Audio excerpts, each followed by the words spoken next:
Okay, first thing, you're in a country where the predominant language is Spanish. A lot of our participants will be Spanish, so get used to seeing and hearing things, possibly first in Spanish, but you will get the English translation. So, Peru has a number of languages. Spanish is the official language, but Quechua and Aymara are also co-official languages.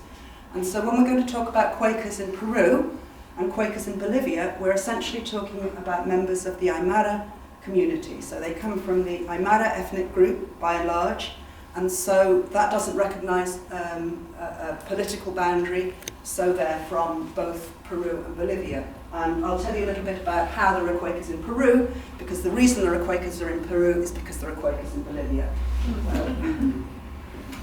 And of course what is lovely is that the FWCC logo works in both English and Spanish, so you'll be seeing that a lot. So, okay, so this is from the section of the Americas website, and this is just a little map showing you where Quakers are in the section of the Americas. So you can, I'll zoom in on South America in a minute. So we can see we have some very small communities in places, 15 friends. This is 2011, am I right? Does anybody know? 2007. Right, so yeah, it's up there. So we're looking really at the only two sizable communities of Quakers in South America. Okay, so you've got a cluster of friends in Central America. You've obviously got friends in the USA particularly, and up in Canada and even in Alaska. So let's zoom in on Latin America.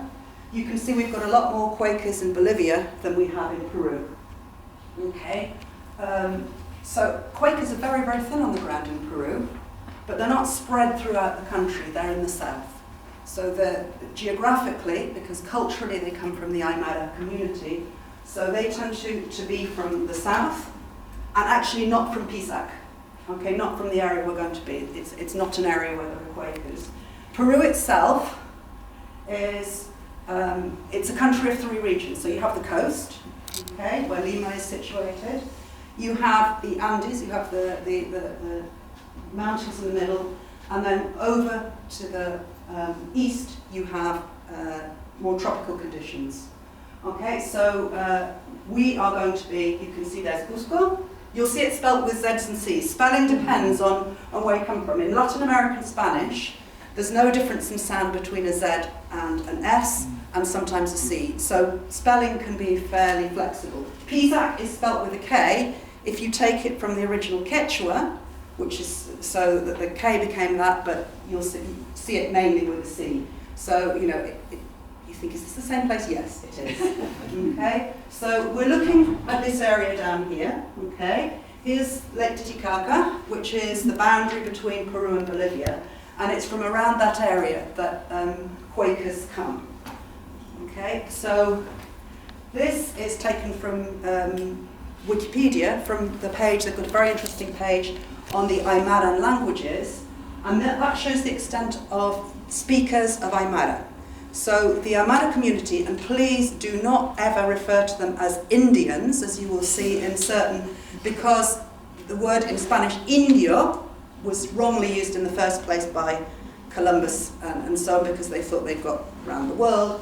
And friends in Peru and Bolivia will find it very offensive if you refer. And you'll see it in tourist material and so on. They'll talk about the Aymara Indians, no, the Aymara indigenous people, or just the Aymara community. And you'll see Aymara spelt in different ways, so with a Y or with an I. So again, nice flexible spelling. The darker pink shows the current area where speakers of Aymara live. And that is probably a very good indication of where Quakers are, because Quakerism went to the Aymara peoples, marginalised, often rural, mainly rural, and it started in Bolivia. So Bolivia, 100 years or so ago, and Peru is much more recent. The slightly paler pink shows you the extent of the historical speakers of Aymara. So in Peru, the number of speakers of Aymara has reduced. Peru has, I think, 500,000 speakers of Aymara. principally based in those areas, and Bolivia has 2 million. Okay, so in neither country is it the biggest indigenous language. Quechua, okay, Quechua, who are the descendants of the Incas principally, is the language. So when we are in Cusco, which is sort of over here, it's a Quechua area rather than an Aymara area. Okay, so as the Aymara community moved towards the towns and to urban life, so Quakerism has moved from small rural communities into bigger centres. So in La Paz, for instance, in Bolivia, you have, I think it's 7 yearly meetings, I'm not quite sure. 6. Is it 6? But there's probably, they don't all conserve the name Quaker in their title, but in Peru, we only have one. We have one yearly meeting. Okay, this is the Huipala. This is the flag that represents the Aymara community. And you'll see it used a lot in Bolivia, but you may well see this here. And it's interesting because the different colours represent different things. So it's called the Huipala in Aymara, okay, emblema. And so it's actually a square flag, and the colours, it says here, indicate nature. So we've got the colours of nature, the order of the cosmos, the points of the compass, the calendar, harvest, climate, sexes, regions, and religion. Mm-hmm. So that's quite interesting. Mm-hmm. Now, the heritage of the Aymara people is very much a people that live in an inhospitable landscape, but have a great reverence for the earth. So that kind of heritage is very important. In terms of religion, the veneration of Mother Earth, Pachamama, is important, but that is very, very problematic for evangelical Quakers, because that's seen as pagan and as something, not necessarily the Pachamama, but the whole turning your back on pagan and centuries, millennia old traditions of respect for the earth. So there's a tension between that, and you need to be aware of it. So when people build a house, they will offer a sacrifice to the earth. So they might pour a bottle of spirits onto the earth, or they may bury a llama fetus. And so those kind of practices are frowned on by Quakers. So it's really how do we encourage friends to celebrate what's there in their past, in their tradition, that really, I think, certainly in this yearly meeting, we'd celebrate as being something positive. So we need to be aware of that. Aymara, as a language, is much more now the language of an older generation, but it's being reclaimed by young people, particularly in La Paz. One of the interpreters who will be at the meeting is a young friend called Ruben Hilari. He has been instrumental in setting up Facebook in Aymara. He's been part of a committee that has been working and has got Facebook going in Aymara.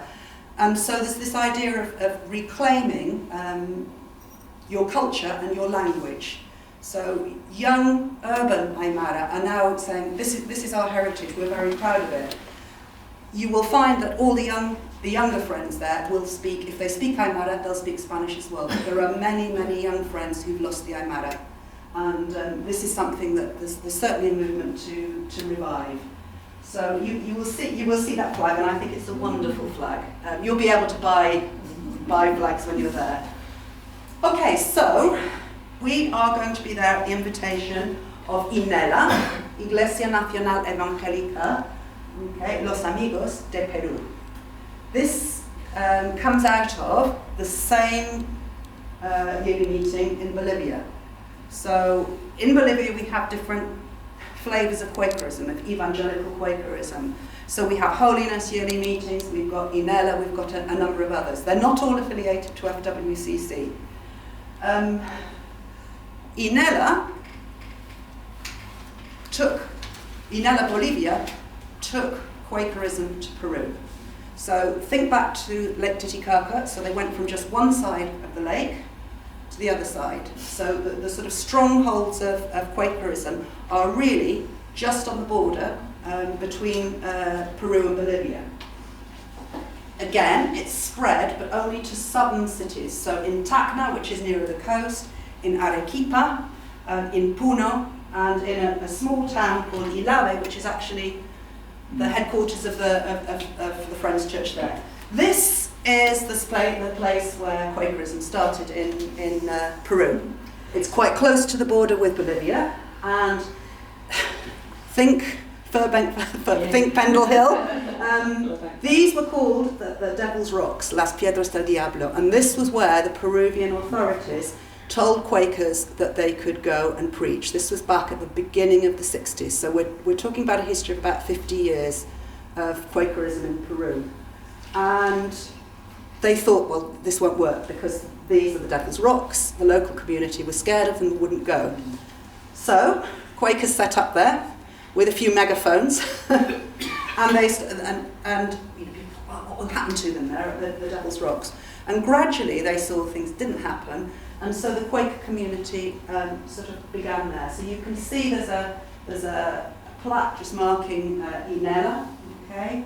And so this was for the anniversary, the 50th anniversary, and these are the leaders of the Quaker Youth Pilgrimage from last year, in July, in the middle of Andean winter. Certainly Abigail will be one of the leaders, and I think there's somebody here who's going to co-facilitate a home group with her. And Benigno is the clerk of section of the Americas, and they're bilingual.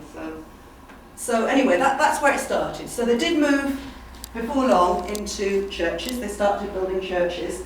The original church in Peru was washed away by a flood. Lake Titicaca flooded, and so they have saved the stone that commemorates it.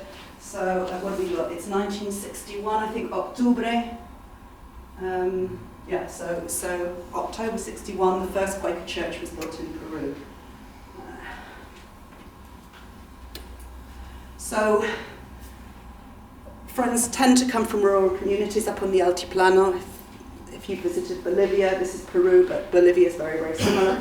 So this is July in the winter in Peru, so it's quite hard. People live in small communities, they've got long distances to travel. So there are a lot of small Quaker churches that are scattered around the countryside. The headquarters of Inela is in Ilave, which is a town in near Puno, it's not far from Lake Titicaca, and they have a school. So this is the secondary school, No Estatal Jorge Fox, and so this is where the Young Friends of Peru have their headquarters, and also this is the sort of home of the yearly meeting. This was preparing for youth pilgrimage, so we were using part of the school. You can see the school in the background there. This is something you'll see a lot in Peru. You build something and you think, well, it might be useful to have, another story at some point. So with my sort of EMIS hat on, when we went there, and I looked at the staircases that were half finished and no electricity, and thought, as a responsible adult, how do I deal with this? Supposing a pilgrim falls down the stairs and there's no light, we have candlelight, and there's no balustrade, and we're sleeping on mattresses on the floor. And that's quite normal. So friends from Bolivia and Peru are quite used to living in very, very basic conditions, and particularly when they go to Quaker events. And that was a point of tension, because a whole month of living in conditions like that is very tiring. Well, it was for me. I think the young people are more resilient. Quakers generally will not have their own transport, so the usual way that people will travel is in minibuses. So this is quite a luxurious minibus, and you will pile in. You'll go around the cities in them as sort of local buses, but this was all we had to ourselves, and so travelling this way is very, very common, and that's how you put petrol in. Okay. Also communication. If you are somebody who is going to want to be on social media every 5 minutes, you're going to have to lose that addiction. It's going to be difficult to get a good signal, I think. I don't know. I was told in several places you'll have good internet, and we had very, very slow internet. which made communication or picking things up from a Dropbox very difficult. So if you have documents or things that you require and you think, oh well, don't, take them with you, print them out. I wish I'd had the medical records of all the pilgrims actually printed out on paper in front of me rather than in a Dropbox.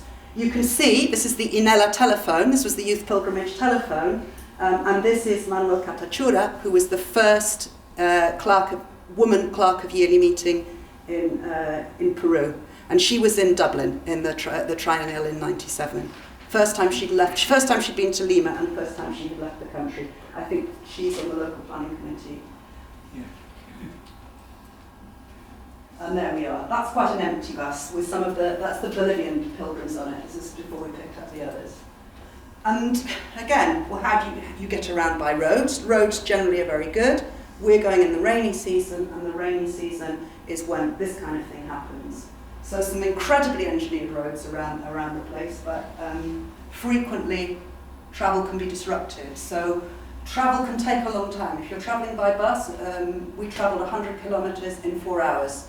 That was Bolivia, but it's quite common. So think of our friends coming to join us for the weekend from Bolivia.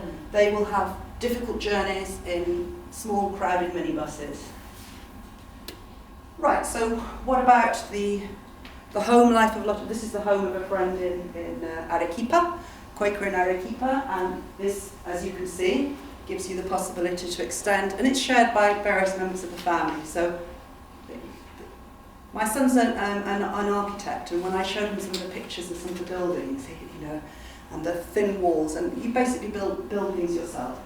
So you have your land, and the cities grow, and so in a few places well, certainly in Peru, in Arequipa, if you plant a new church, hats very important, sorry, these are two Quaker children, but all the schools make their children wear hats. You can't go out to play unless you have a hat. You're at altitude, so make sure that you protect yourself from the sun.